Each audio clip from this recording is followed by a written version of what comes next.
Hi, welcome back to Caltech's 85th Seminar Day. I'm Sandra Tsinglo, your host. I just want to give a shout out before we go into our next session.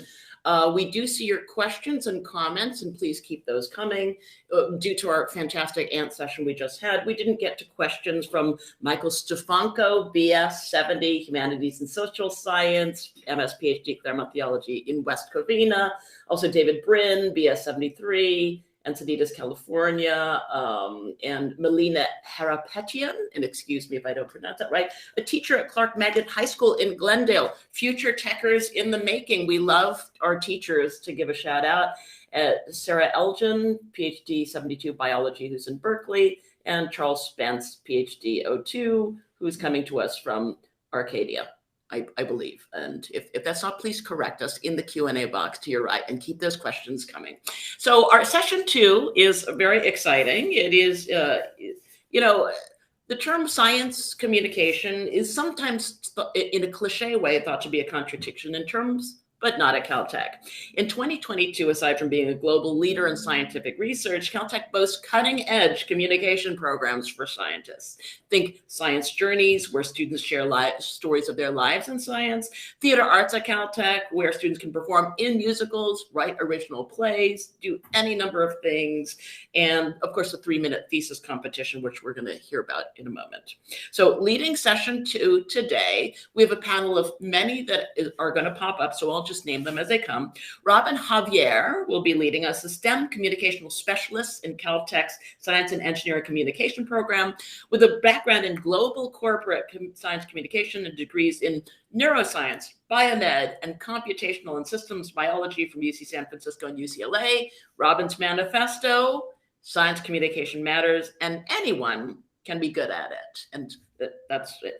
Educated at Wake Forest University and UC Irvine, Suzanne Hall, Dr. Suzanne Hall, is a teaching professor of writing and director of the Hickson Writing Center. Founded in 2001 thanks to a generous gift from Alexander and Adelaide Hickson, as well as a mode of communication, here writing itself is a mode of discovery and learning. And joining us also are 3 superstars from the 3-minute thesis competition. We're so excited to have them. They would be Ida Bemard, PhD candidate in planetary science and winner of the 2022 3-minute thesis competition. And you can see Ida's talk in a recent email that went out. There's a link. It's a very exciting 3-minute thesis competition finals. We have Mia de los Reyes, a PhD candidate in astrophysics and winner of the 2021 3-minute thesis competition. Welcome. And Zachary Lee, PhD 21, electrical engineering, senior principal systems architect at PowerFlex, and a finalist in the 2021 3-minute thesis competition. It's going to be such an exciting hour. Welcome. Take it away, Robin. All right. Thanks, Sandra. Thanks, everyone, for being here. So I'm really excited to have a great panel of speakers with you today and to highlight some of the outstanding student communicators here at Caltech. So as Sandra mentioned, we are focusing on the 3-minute thesis program. So that is a competition that was started at the University of Queensland. And the idea was to get graduate students to think a little bit outside of the academic bubble and challenge them to explain their thesis project in under 3 minutes for a general audience. And so this is a competition that Caltech now participates in, that I've been fortunate to participate in as a judge. And so just seeing the talent of communication skills at Caltech and the passion of these students to kind of evangelize their work to other types of audiences is really inspiring and makes me hopeful for the future of science and technology and people who are going into those fields. So I'm excited to highlight some of those outstanding student speakers today, and then at the end we'll discuss a little bit just as a group. But for this first video, which I'd like to share with you, we'll have Ida Bemard, and we're going to show her winning presentation from this year's 3-minute thesis competition and then have her say a little bit about it. So whenever the video is ready to go, we'll take a look at that.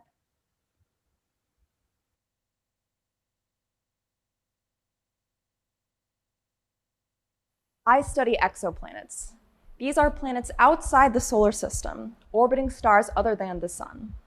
We discovered the first exoplanet only about 30 years ago, detected by a minuscule dipping of light that occurred again and again as the shadow of that alien world passed in front of its host star on its orbit. How many exoplanets do you think we've found now? Well, thanks to recent telescope surveys, just last month, that number passed 5,000. Like other exoplanet astronomers, I use specialized software to analyze telescope data of these numerous alien worlds. And what we found is surprising. Most exoplanets are totally unlike the planets in our own solar system. We found hot, gas giant planets orbiting super close to their host star, and planets with densities as light as that of cotton candy due to thick, dusty atmospheres. And the strangeness of these alien worlds means that the story of how planets form is much more complex than anything we previously imagined. So, how do we uncover the secrets of planet formation? Well, we can start with the stars that planets orbit. And that's because the characteristics of host stars, like how bright they are and what they're made of, encode clues on how their planets came to be. In my thesis, I look at the amounts of different elements in stars because each unique chemical fingerprint tells us something about the planetary system's formation. So far, I found host stars rich in rocky elements like iron. This is a sign that they ingested planetary material, maybe consuming their own planets in an active engulfment. These systems tell us how much rocky material is typically eaten by stars and how much is left to form planet cores. And that reveals what kinds of planets eventually form. If there's lots of uneaten rocky material available, planet cores can build up fast and then accrete huge amounts of gas to form Jupiter-sized worlds. And if there's not much rocky stuff around, smaller Earth-like planets are more likely to form. I'm going to combine this work with another area of astronomy, galactic archaeology, which treats the chemistry of stars as artifacts that allow us to reconstruct the history of our galaxy, the Milky Way. By looking at rocky chemistry and galactic archaeology datasets, we can learn if small planets that may host Earth-like life are common throughout the galaxy, or worlds with different sizes, made of more exotic compositions that could be home to something a little stranger. Then maybe we can answer the question, why are we here in this part of the galaxy and not somewhere else? So, just 30 years after we discovered the first exoplanet, it's now possible to investigate how planets form on a galactic scale. Who knows what discoveries of worlds beyond the solar system and what it means for our cosmic origins the next few years will hold. Thank you.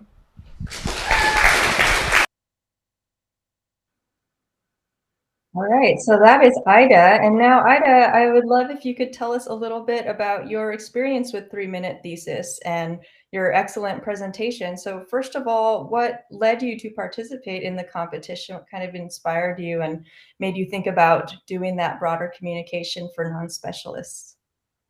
Yeah, I think that I'm very passionate about science outreach in general. And one thing that happens when you're in a PhD program is, you specialize in a very specific area. And I think sometimes it's possible that you sort of forget the broader picture of why you do what you do. So for me, it was kind of a useful exercise to remind myself that, like, oh, this is why I think what I do is important and why I care about it. And kind of also helped me like communicate that to other people in my life who, like my parents, who say, we don't really know what you do. And after they like watched this, they were like, okay, now we can kind of understand what you're studying. So I think it was helpful for all those reasons. That's great. And so you mentioned that you have a passion in general for science outreach. So did you have a lot of experience with this kind of communication leading up to it, or was this kind of your entry point for that broader audience?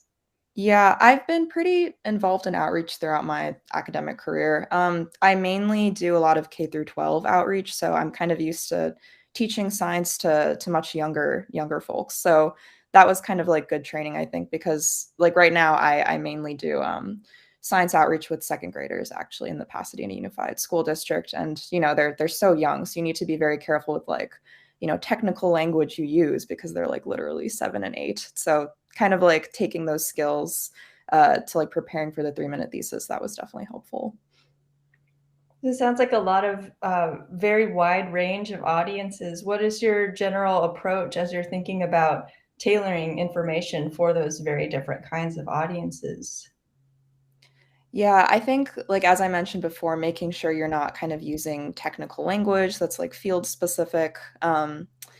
Also, I think in scientific writing, I think we have a tendency to try and like make things very dry and not like include a lot of like descriptive language. But when you're speaking to someone and trying to communicate your science, that's not necessarily the approach you want to take. So kind of like unlearning some of that like science communication I had for writing and like translating it for speaking to a general audience, that was something I kind of had to work on a bit.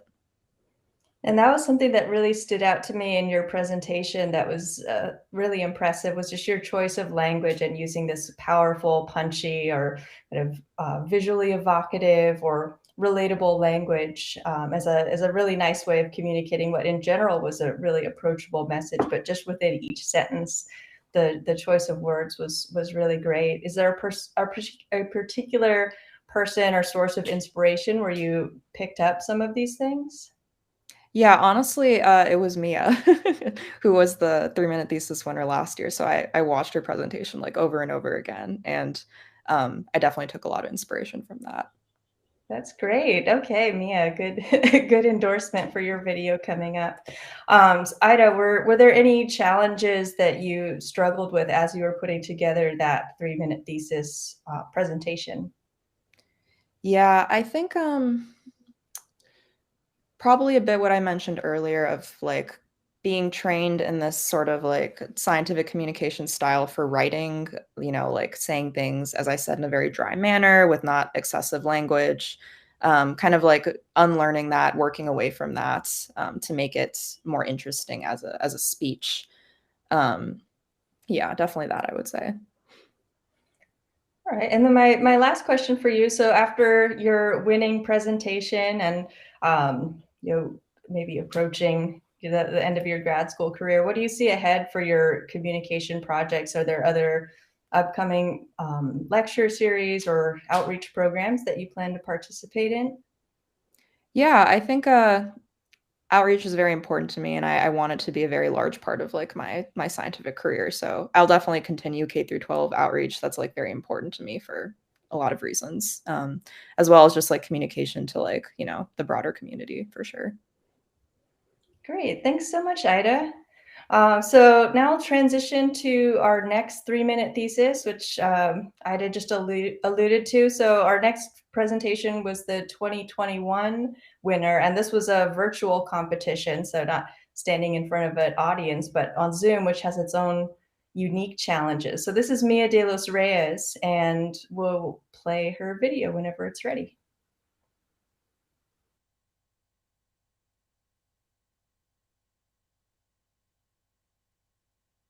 One of the traits that defines us most as humans is our desire to create.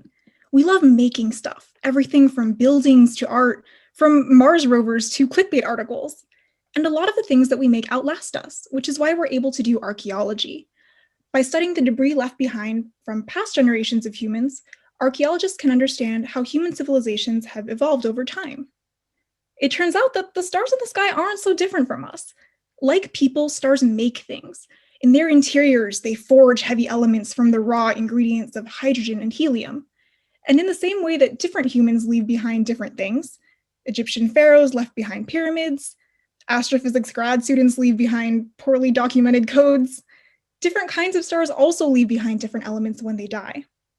And that's where I come in. I'm a galactic archaeologist. Just as archaeologists here on Earth study what past humans left behind, I study the elements that past stars left behind, and I use these to answer questions about how stars and galaxies evolve. In particular, I'm interested in how certain kinds of stars die. For example, our sun, which won't run out of fuel for another 5 billion years or so, but when it does, it'll leave behind its dead core, called a white dwarf. Most white dwarfs are just slowly cooling stellar corpses that don't really do much, they just float through space. But sometimes, just sometimes, a white dwarf will ignite. A chain of nuclear reactions will burn out of control until it consumes the entire white dwarf, producing one of the brightest explosions in the universe, what astronomers call a Type 1a supernova. But we don't actually know what sets off these explosions. We're pretty sure that in order to get a white dwarf to explode, you need a companion star to dump a lot of material onto it. But we're still not sure about things like how much material is needed, or what kind of star the companion is. Enter your friendly neighborhood galactic archaeologist. Type 1a supernovae produced lots of heavy elements like iron and nickel and manganese. And I'm personally a fanganese of manganese, because the amount of manganese produced in a supernova depends on the mass of the white dwarf that exploded. So my thesis aims to narrow down the list of possible models for type 1a supernovae by measuring manganese and other elements in nearby galaxies. So far, I've found that most of the white dwarfs that explode, at least in some galaxies, they don't make a lot of manganese. So they must be relatively low mass, around the mass of the sun or less. And this is actually super different from the traditional picture of a type 1a supernova, which said that the white dwarf had to be more than the mass of the sun to explode. So there's still so much more that we can learn about these supernovae and about stars and galaxies in general, just from the debris of stars that died billions of years ago. So even though my thesis might not involve excavating ruins or raiding tombs, I hope you've enjoyed going on this galactic archaeological dig with me. Thanks. All right, great, Mia. And I should also add that Mia, just as of this past week, is now Dr. Mia de los Reyes. So congratulations on your defense. It's really just a great accomplishment in any case, but for the past few years, I mean, the things that you've had to deal with in order to finish your PhD, it's just really impressive. So congratulations. And congratulations on your winning presentation. So what led you to participate in 3-minute thesis last year, and what was kind of your communication journey leading up to that? Yeah, that's a great question. So in undergrad, I started reading this blog by grad students called Astrobytes, it's a website that's run by this international collaboration of grad students designed to take recent papers out on the archive, which is the preprint repository for astro and physics and some other disciplines. And so they would take recent astro papers and summarize them in a way that was meant to be bite-sized summaries that are suitable for sort of senior level undergrads. And so as an undergrad, I started reading this website. And then when I became a grad student, I decided that I wanted to be a part of that and to be an author for Astrobytes. So I applied. And so Astrobytes was really, I think, my first entry into science communication. And so then I heard about this 3-minute thesis competition. I was like, okay, I write these articles pretty regularly, and they're meant to be sort of 5-minute reads. So it can't be that hard to put together a 3-minute presentation. It was actually very hard. So that was sort of how I got into it. And then it turned out pretty well, I think. That's really cool. So one thing that I loved about your delivery on that presentation is just the enthusiasm that you were able to convey, and really bringing in a lot of dynamics and facial expressions, which is, of course, a different set of skills from just writing and translating the information. So how did you find that transition of going from the written word to actually delivering a dynamic presentation in that way? Yeah, it was tough. I have always really liked giving presentations, so it wasn't an entirely new thing for me. I think the most difficult thing was maybe the amount of enthusiasm that at the beginning, I had to sort of force myself to have that. So I was sort of in the middle of my PhD, in the middle of a pandemic, and was not feeling good about my research. I'd been sort of stuck for a while. So I think having to force myself to write about what I had already found, the results I'd already found, and put together this presentation, and then having to force myself to be enthusiastic about it when I practiced, actually, not only did it make me more enthusiastic for the actual event, I also sort of rekindled my interest in my own thesis. So I have the 3-minute thesis to thank for that. That's great. I think it's always a helpful exercise to kind of summarize what you've done, because it gives you perspective on what you've been maybe focusing on just the minutia of for the past few years, and maybe you feel like it's not going anywhere, and then it's like, oh, actually, I've done a pretty good job. So Yeah, Ida mentioned she was inspired by you and your performance. Who was maybe a speaker that you took example from, or a mentor, or someone you were inspired by? Yeah, that's another good question. So I went back and watched as many of the previous 3-minute thesis videos that Caltech had done that I could find. I think Mike Wong's was pretty close to mine, because I think he was the winner the year before Zach in 2019. It was one of the previous years, and his was on planetary science. So I watched his several times and tried to understand. I think one of the most difficult things for a lot of astronomers and planetary scientists is relating something that isn't really applicable for a lot of people on Earth, and trying to make it interesting for folks who don't, think about space on a daily basis. And so I took a lot of inspiration from that. I also used the Hickson Writing Center. So I actually made an appointment with Erin, who's one of the staff at the Hickson Writing Center, and went through my practice presentation with her, and she gave me a lot of good feedback, which was really helpful. That's great. Yeah, I've also watched Mike Wong's, I think it was 2018 or 2019, but just a really great in-person presentation with nice visuals and a really inspiring performance. So you've just finished your PhD. What is next for you, and what do you see as your future communication activities? Yeah, so the 3-minute thesis, I think, crystallized something that I already knew about myself, which is that I like teaching and giving presentations, especially at sort of the undergrad kind of level. I'd already known that from writing for Astrobytes a lot. And so I just accepted a job offer, actually, to be a faculty member after I'll do a postdoc for a year, and then I'll join faculty at Amherst College, which is an undergrad-focused institution. So I'm really, really excited about that opportunity, and I think it'll be a lot of fun, and I'll get to use a lot of the skills that I practiced in the 3-minute thesis for that. That's great. That's really exciting, and congratulations. It sounds like a good fit, and they will be lucky to have you. Thanks. All right, so thanks, Mia. Thanks, Dr. Mia. Now we'll move on to our last 3-minute thesis video. This is going to be from Dr. Zachary Lee, and whenever his video is ready, we can start. Number 6 is Zachary Lee from the Division of Engineering and Applied Science, presenting large-scale electric vehicle charging, a plug for every spot. So smog, local air pollution, climate change. Those are just some of the problems we deal with every day, in part because of our reliance on fossil fuel vehicles. Governments around the world have recognized this and set targets to fully electrify the transportation sector in the coming decades. But doing so will require a massive rollout in charging infrastructure. To better understand the challenges involved in this rollout, let's consider the example of an electrified workplace, like this one here. The average charging port today can provide around 7 kilowatts of power, but that's 4 times the average power draw of a home in California. So if everyone shows up to work at 9 a.m. expecting to charge immediately, we would need a neighborhood worth of electrical infrastructure. And that's as expensive as it sounds. But most drivers only need to charge at a fraction of that maximum power to receive the energy they need by the end of the day. If we instead use software to control when and how quickly these vehicles charge, we can spread that charging across an entire 8-hour workday, which lets us significantly reduce the peak and install less infrastructure. That's the main idea behind my thesis. Now, the idea of scheduling electric vehicle charging to reduce peaks isn't new, but it had never really been tested at scale. So we built a first-of-its-kind testbed here at Caltech with over 50 chargers. We called it the Adaptive Charging Network.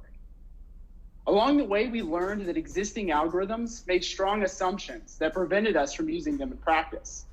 So we developed new algorithms, which accounted for issues we found along the way, like hardware limitations, limited information, and multiple power limits.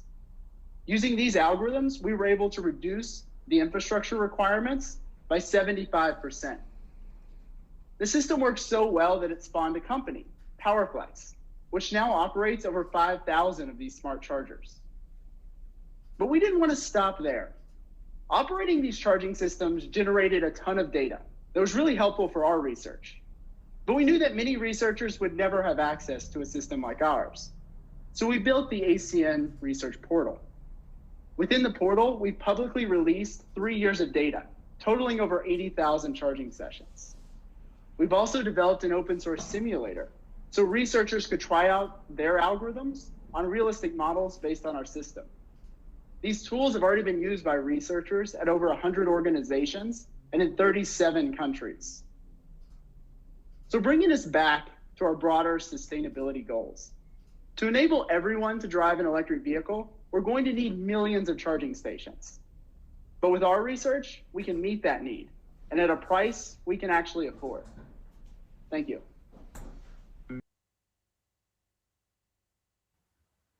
All right, thanks, Zach. So Zach was a finalist in that 2021 competition, and I've also seen some of Zach's other great communication work. He was a alumnus of the Science and Engineering Communication program at Caltech and took one of my classes. So I've seen just the range of communication projects that he does that are just really excellent and connect well with a broader audience. So Zach, coming into Caltech, did you have some previous experience with non-expert communication, or what led you to be interested in those types of skills?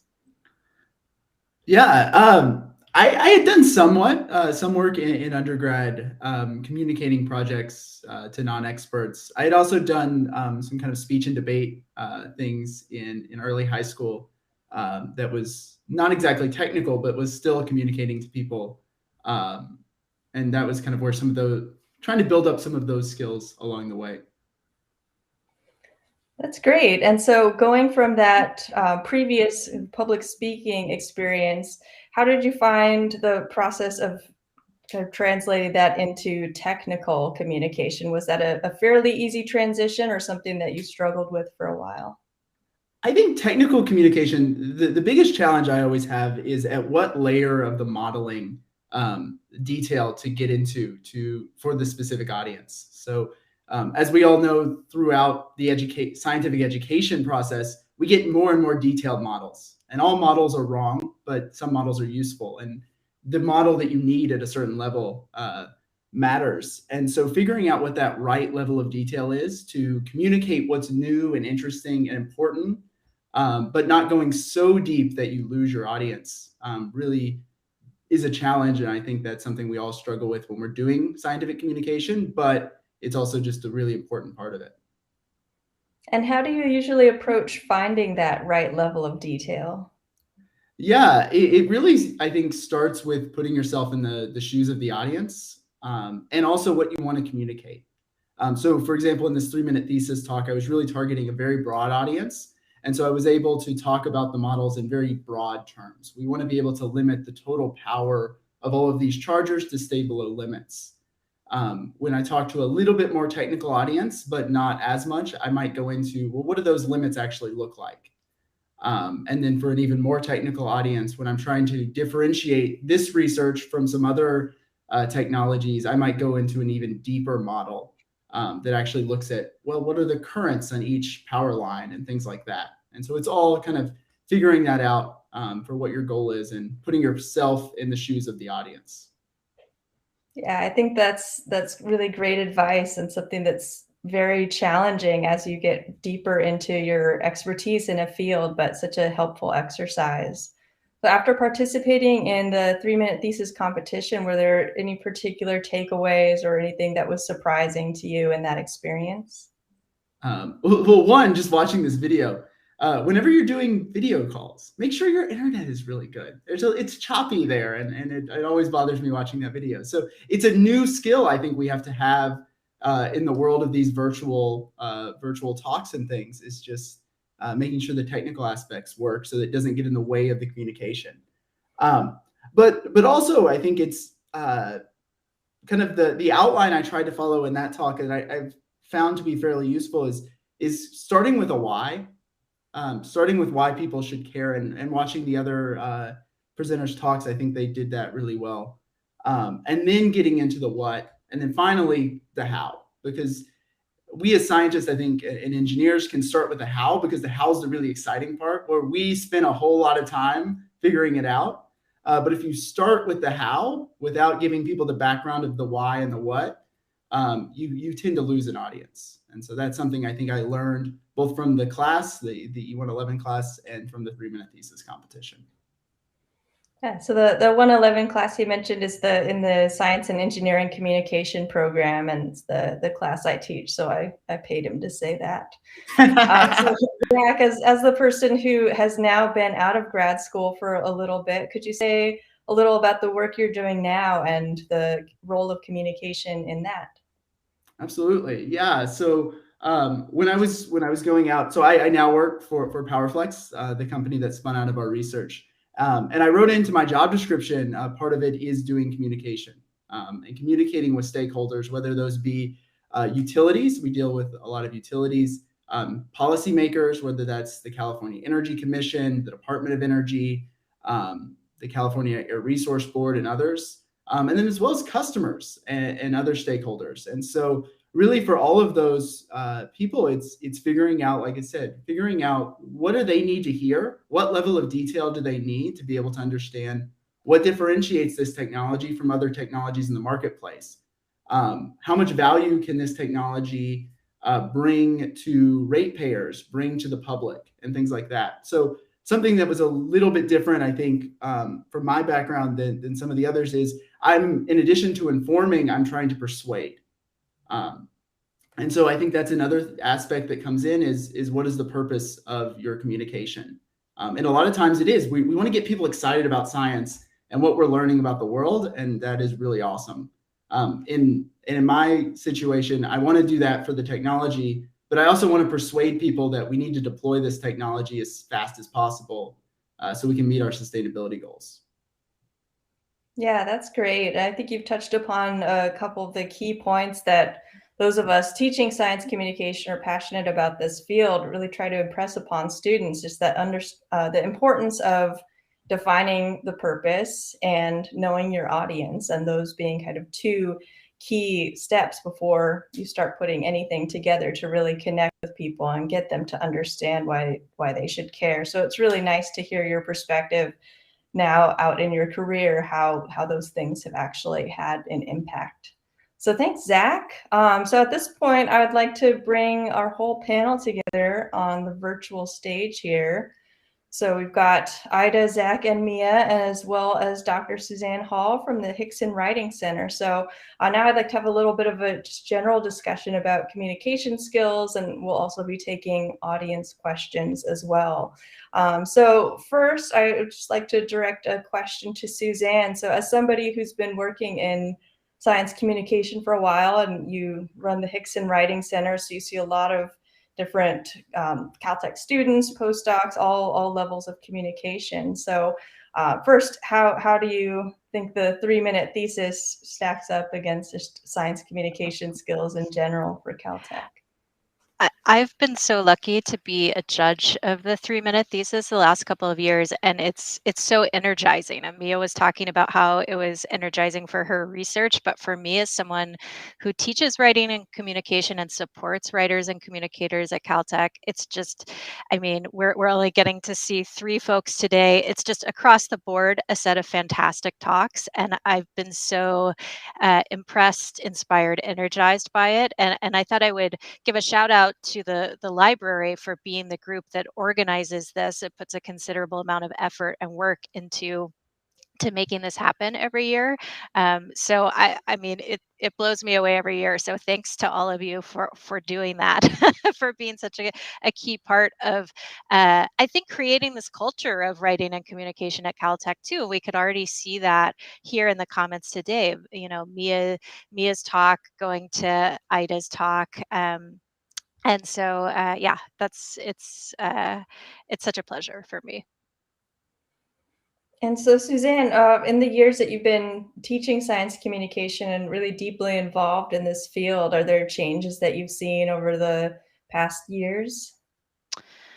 At Caltech, in students' approach, or what do you mean? Both. So at Caltech and just in general, the level of communication skills of grad students.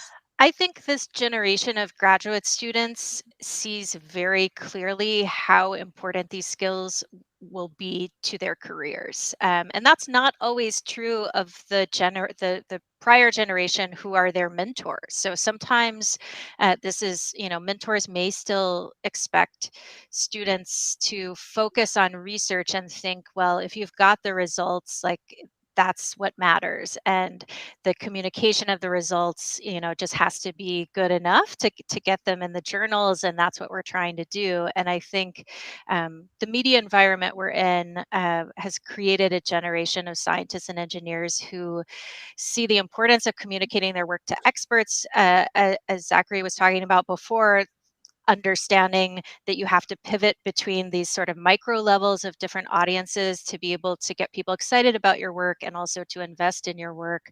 And so I'm really optimistic about the future that's in front of us as this generation of scholars becomes the PIs, mentors, and leaders in their fields for the next generation. Yeah, absolutely. I think those 3-minute thesis presentations are just so energizing and inspiring, as you mentioned. So, a question for the panel in general. Do you have other comments on impacts that science communication has had either on your research or your career? So, Mia also mentioned just feeling a little bit more excited and inspired about her work from going through that exercise. But are there other ways that you felt communication skills have already benefited you or had some kind of tangible effects? And this is for anybody on the panel. Yeah, I could talk about it a bit. I think that having good science communication skills is so important for one's academic and scientific career, and also, important for being a scientist. If you're not explaining your science to a broader audience, I don't really see the point of doing it. I think, like, in my life, when I have better science communication skills, when I give presentations at conferences, I'm able to, like, access a wider range of researchers. So people who don't work in my specific subfield can still kind of understand what I'm doing and why I'm doing it. And I think this kind of opens up a lot of avenues for, like, cross-disciplinary collaborations with other researchers. So that's definitely an important thing. Mm-hmm. I guess a kind of follow-up question for the whole panel, but I'll start with Ida, addressing this to you, because you did mention a lot of outreach and other types of activities that you're passionate about. So how do you find that balance for yourself? Do you find that it is sometimes difficult to have all of that going on, or does it dovetail pretty nicely and feels comfortable? It sounds like you do a lot, is what I'm saying. Yeah. It's grad students are busy, but for me, like, doing the K through 12 outreach that I devote a lot of time to, that's a very important and fulfilling thing for me. I mean, when I feel, bad about my research, when I feel like things are not really going my way, I'm not kind of making the sort of progress I'd like to be making. When I go into classrooms and I talk to second graders about science and space, and I see their enthusiasm, it really kind of, like, reaffirms, like, why I do this and why I care about it. And, kind of, like, conveying the joy I have for that to younger students is really, really rewarding for me. Great, thanks. And I'll ask that same question of Mia. So as someone who's just finished up, so you have successfully, made it to the end of grad school. Did you find during your time at Caltech that it was ever difficult to balance those activities, or that they fit together nicely and it was easy to balance? Yeah, well, as Suzanne mentioned, I think there are definitely folks who don't put as much priority on science communication skills. And so that has at times been difficult to navigate in grad school, trying to perform at the level that's expected of a Caltech grad student while also having time for these other activities. That can be tough. I think it's a mistake to not prioritize science communication. As Ida pointed out, being able to communicate your science well is not only good for your own career. Like, I used the 3-minute thesis on my CV and also during job and interviews. A lot of those interviews involve me explaining what my science is. And so having practiced that already, I think, was really important. So science communication is not only good for your own career, but it's also, Ida pointed out, being able to talk to other interdisciplinary researchers. I think science is becoming more collaborative and interdisciplinary. And so having these sort of soft skills, like being able to communicate your science well, I think that's actually hugely important as science continues. That's great. And Zach, I'll direct this question to you as well. I know you already spoke quite a bit about just how that's impacted your career so far, and that being an important part of your role. So with PowerFlex and just the other teams that you work with, I'd imagine you have exposure to a lot of different skill levels. And so for yourself and for the other teams you work with that aren't as focused on communication, are there particular impacts or ways that you feel it is important or kind of stands out as an important soft skill, as Mia mentioned? Yeah, no, I think it's incredibly important. So this past week, I was down at a conference in Long Beach, the Advanced Clean Transportation Conference, and there you're talking to people from around the industry. We have people that are operating fleets of vehicles, and they're certainly not coming from a very technical background. But you still need to be able to communicate with them the benefit of this technology for their business, for example. And in another example, as I mentioned, we're talking to people who are policy makers, who are establishing the building codes for California, for example, or the regulations around clean vehicle standards and things like that. And so, yeah, just being able to talk with them, help them understand what technology is capable of today and what it will be capable of in the future. Just has, I think, a big impact on society as a whole, or can. And I think that's an important part of it. Great. Thanks, Zach. So I'll have one last question to just go around and have each of you speak to, and then we'll open up the floor for questions from the audience. So my last question for you is, what advice do you have for Caltech alumni who are looking to develop their communication skills? And so we can start with Ida. Yeah, sure. I think a piece of advice I'd give is try to practice communication with a very broad audience. So, practice with people who are all different ages, who have all different sorts of training, who do different things for a living, and just kind of check with them how it lands with them. And I would also say get advice from other people who do communication as part of their career. So maybe talk to people who work in sort of a communication give art. I don't know. I guess often give speeches as part of their jobs to communicate their work to others. Because I think as scientists, we're not necessarily given those skills to be good communicators, and I think that's more common in other professions. Yeah, that getting that experience and seeking out those opportunities, I think that's really great advice and so important for developing those skills. Great, thanks, Ida. Mia, how about you? I think people respond really well to narratives. I have found that when I talk about things, if I tell it in a story or if I tell it in a way that sort of relates to people more, that tends to hold people's attention more. So I think understanding how narratives work, so writing a lot and reading a lot, reading all kinds of things, it doesn't even have to be science, learning how a good story is put together, I think is actually a really important thing. So that can be, read the newspaper, read novels, read nonfiction, read fan fiction, anything that you find interesting that's helpful to you will help you learn how to put together a good story and also learn what a bad story looks like too.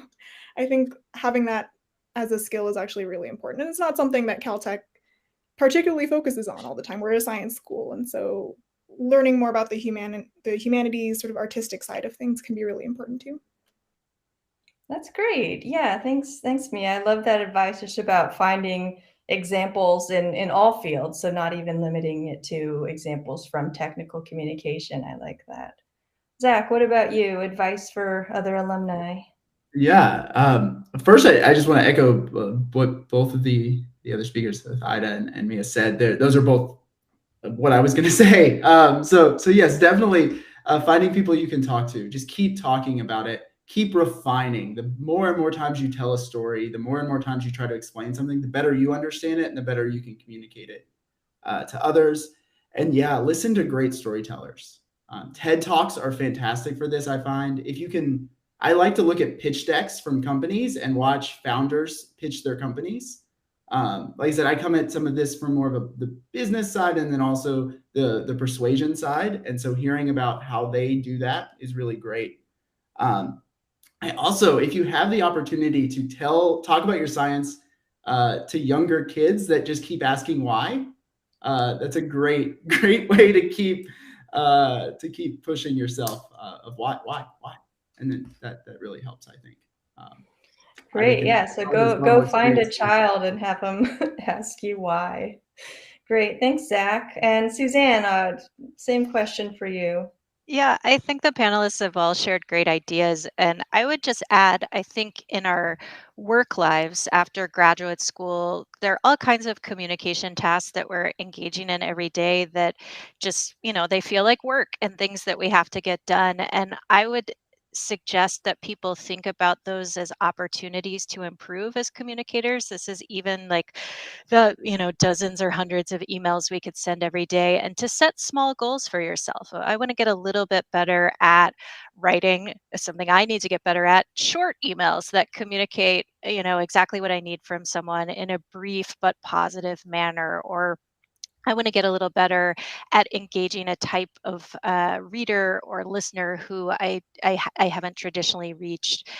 Whatever those goals might be, using our this stuff that can just feel like work to do as a chance to keep intentionally learning, I think can be really meaningful. And then echoing and adding to what the panelists said, I think not just asking for advice from experts, but asking whenever you can for feedback from people who are the recipients of your writing and speaking. So oftentimes the feedback we get will be about the content of what we're talking about, like, oh yes, that's we do want to do a deal with your company or things like that. But if you get a chance to say, hey, how was this slide deck that I presented today? What was the strongest part of it to you? What's the part I maybe should have cut or worked a little bit harder on? And people are generally pretty game to give you that kind of feedback. And that's sort of the whole premise of the Writing Center at Caltech, and why we have STEM writing specialists in our center, is that it's a place that our current students and postdocs can go and say, what do you think of this? What are its strengths? What are its limits? And that's how we get better at doing this work. I think it's just very iterative, and it's a lifelong journey for all of us. Very, very great advice. Thanks, Suzanne. And thanks everyone on the panel for those really great pieces of advice. So at this point, we've got a few minutes for audience questions. So Sandra, if you'd like to join us again, and we'll take some questions from the audience. Thank you. It's fantastic. And there's so much fascinating chatter. And I think some are offering their comments and advice. I think giving a talk to kids and having them go, why, perfectly dovetails with Greg Wright, BS 69, biology, coming to us from Lincoln, Nebraska. So it's a good technique for finding the best levels to get lots of questions for the audience without stopping to answer any initially. That would be like the brute force method, I would think. But I think Kimberly Hatch Harrison, BS 94, biology, right here in Pasadena, asked a great question. Can you think of an example? And I guess that would be to any of you, of a time when you thought you were doing a good job with SciComm, but then by speaking with your audience, you realized you lost them. What lesson did you take away from this experience, and how do any of you have an anecdote like that? Seems so unbelievable you're so polished now. I can share a brief anecdote on that. So when at the company, at PowerFlex now, I gave a talk walking through the technical details of our algorithm. And I thought I had done this great job. I broke it down. I had examples. I was like trying to teach it, like do activities and things. And how would you do this?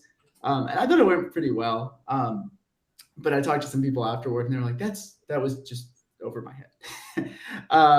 And so it's hard. And it's especially hard when you have a mixed audience, where some people, it's going to be difficult. Like they're coming from a certain background, and they, if you're at one level, you're going to be like, some people are going to be bored. If you're at another level, it's going to go over people's head. So sometimes that means you have to break things out a little more. You can't have a talk that is for everyone, gives everyone exactly what they want. And that's just a limitation of life. And you have to find ways to get around that, I think. Thank you so much. There's so many questions. I'm going to boil them down. And just to our viewers, if you've asked technical questions, there's a lot of questions about the power grid. We're going to see if we can answer them later, and we'll keep it on science communication. Peter Solovitz, BS 70, PhD 75, physics, comes to us from Newton, Massachusetts. And I don't want to name another institution, but I will. He teaches at MIT, where their EECS visiting committee about 20 years ago commented that we train great undergrads, but they can't explain their way out of a paper bag. And I know Alan Lightman was at MIT and studied their undergraduate writing program for a while. Okay, and now no more talk of that institution. But they created a required undergrad class in communication.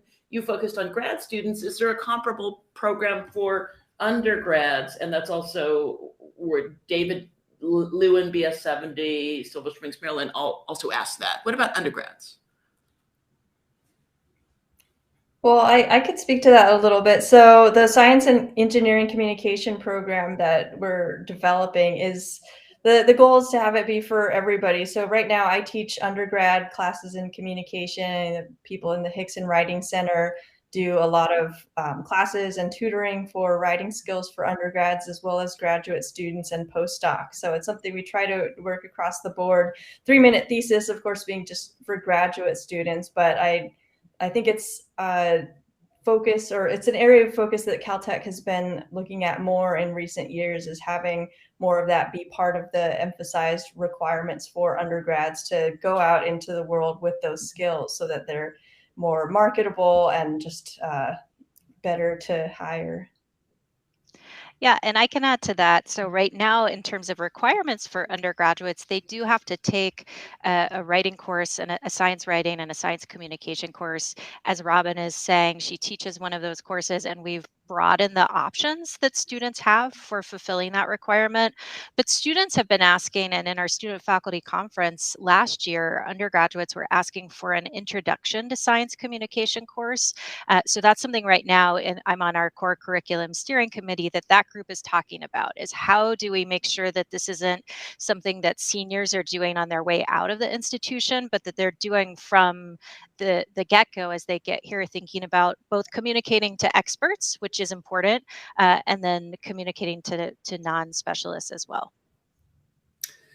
Thanks so much. And a couple more questions coming in. There's so many, but I'm going to go to Dave Zobel, BS 84, Engineering and Applied Science, Los Angeles. I'm giving him a shout out because we were undergrads at the same time, and he used to roller skate through what's now called Venerable House back in the day. And he's also been a host of NPR's Says You. Wait, in his 2008 Caltech commencement address, are you ready? All right, science communicators. Radiolab's Robert Krulwich reminded the graduating class that scientists need to tell stories to non-scientists because science stories have to compete with other stories about how the universe works and how the universe came to be. There's also another question about galactic archaeology, and we'll leave that by the wayside for the moment. Is this any less true today than it was 14 years ago? The competition of science stories versus other stories. Thoughts? I think it's even more true today in our media environment. And, I teach a class every spring called Communicating Science to Non-Experts for undergraduates. And part of what we do in that class is look at the social science literature on these challenges. And one of the persistent things that is often seen in scientists who get into this work is what we call deficit model thinking, which is if I can just communicate my research clearly to audiences, they'll be convinced by it. And I think anyone who's been paying attention in recent years can see that's not the case. And I think that, the researchers now, there's a recent article, a perspectives piece in Science back in February, where a couple of prominent researchers were arguing we've got to get the scientific community and social media platforms and democratic institutions talking with each other at high levels about how to create new ways to reach people. Because if we're siloed inside by algorithms in the ways that we're communicating to one another, it's important that we're good at communicating science to people who are already interested and already prone to agree with great science. But many of us want to reach beyond that to have goals to reach those who might be less interested or resistant to things that we want to communicate about. And so I think that's the next generation's big problem to solve. And again, this group of young scientists and engineers makes me optimistic that that's something we're going to be able to tackle. Absolutely. And Hugh Hsien Ling remembers Dr. Jerry Pine of physics, who said, "We can tell you axioms, but don't trust us. Verify for yourself always." We would hope that would be across the board. Please feel free, viewers, to give any shout outs to and any memories of professors if you've had. I think on that note, like Brian von Hertzen said, is there a bias? And this is about our second to last question or so. We're trying to roll them all in together. Is there a bias? And this is interesting on winning 3-minute thesis awards, because some fields are so much easier to describe and motivate than others. And there are also questions about, what about science communication versus a term called engineering communication or technology communication? How do you thread the needle on that one, to any of you on the panel? Well, I could say, as someone that's participated as one of the judges, we try to be mindful of that, just the fact that people are coming from very different subjects, and some things are inherently more close to some kind of translatable, tangible impact on people's lives, and some things are just inherently like really cool and exciting, and some things are pretty technically nuanced. And so as we're doing our judging, the criteria we focus on are just the clarity of the communication, the enthusiasm that they're able to convey in their delivery, and emphasizing the importance of their work. How important we feel it is not necessarily a criteria, but I think with the presentations that we saw here today, so we've got things that are in space, which space is cool, but I use Ida or Mia that alluded to the challenge of sometimes motivating the studies of space. Like, it doesn't necessarily feel like it has a tangible impact on people's lives. The things that Zach is working on, I mean, I plug into the PowerFlex grid, so that's something that's there and I experience every day. But it is one of the challenges. We try to avoid that bias in 3MT, at least as the judges. Yeah, absolutely. And I want to thank Donald Remmer, MS66, coming from Claremont, California, for the science versus technology question. And then rolling, we are almost going to the end, but and thanks to Arnold Sugarman in Santa Ana for asking how long it takes to prepare the 3-minute thesis, which I think has been addressed. So finally, globally, in terms of outreach, there's so much excitement about the great science communication you're doing.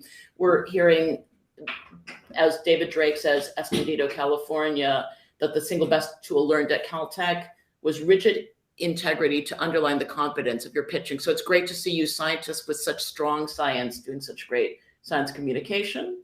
And I think finally, Michael Stefanko, BS 70, Humanities and Social Science from West Covina, didn't get to his question in the ant session, but now I think these are general outreach from now. He's noting SURF, S-U-R-F, the Summer Undergraduate Research F. I forget what F names were. Fellowship, yeah.